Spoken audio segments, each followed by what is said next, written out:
pour finir la journée et finir la révision sur les solides, on va faire le QCM. Alors, le QCM, donc sur se repérer dans l'espace et représenter des solides et calculer des volumes.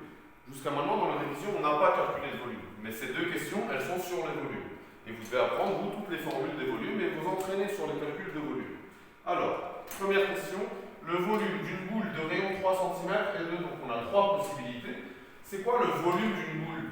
Le volume d'une boule, la formule, c'est 4 tiers fois pi fois rayon au cube. Donc ça fait, donc le rayon ici c'est 3 cm, donc ça fait 4 tiers fois, je vais inverser ces deux-là, 4 tiers fois, alors 3 au cube, 3 fois 3, 9, fois 3, 27, fois 27, fois rayon au cube. Et 4 tiers fois 27, ça fait 36. C'est égal, pardon, pas fois rayon au cube, ici, fois pi, pardon. Et donc, ça fait, donc on a dit 4 tiers fois 27, si vous calculez, vous allez trouver 36. Donc ça fait 36 pi centimètres cubes, bien sûr. Donc la bonne réponse, c'est la réponse A. Deuxième question. Et ici, ça ne va pas être directement sur le calcul des volumes, ça ne va pas être sur une formule qu'on va utiliser. Ici, on va utiliser les réductions et les augmentations. Donc, ici, on coupe un cône de révolution à la moitié de sa hauteur. Ça veut dire au début, on avait un cône, et on l'a coupé à la moitié de sa hauteur. Donc ça nous donne un nouveau cône qui est 2 fois plus petit. Le nouveau cône, il est 2 fois plus petit que le premier cône. C'est une réduction, le deuxième cône qu'on obtient, c'est une réduction de rapport 1,5. Pour passer de ce cône à ce cône, on divise par 2 ou on multiplie par 1,5.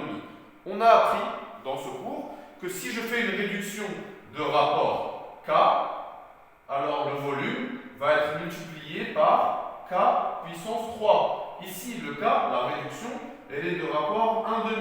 Donc le volume, il va être multiplié par 1,5 puissance 3, ce qui est égal à 1/8. Donc le nouveau volume du petit cône, il est égal à 1/8 du volume du grand cône.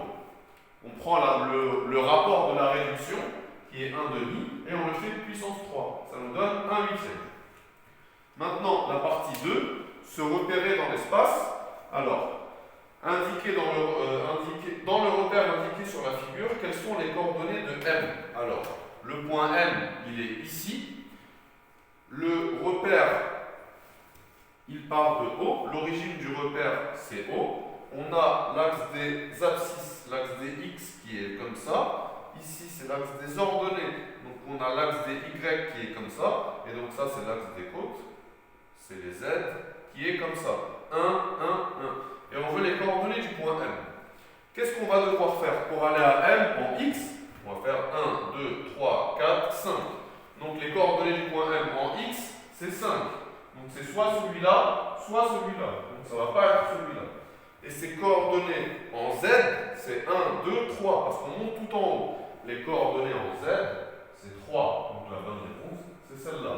Et en Y, si on regarde, pour arriver jusqu'au point M, on fait en X, on fait les 5, en Y, on fait 1, et en Z, on fait 3. 5, 1, 3. Voilà pour les révisions sur ce chapitre. Bien sûr, on n'a pas tout couvert. Quand vous allez réviser l'examen de la semaine prochaine, vous devez faire pas seulement ça. Faites plus. Revoyez les choses que vous n'avez pas bien compris. Faites en sorte d'avoir une bonne note.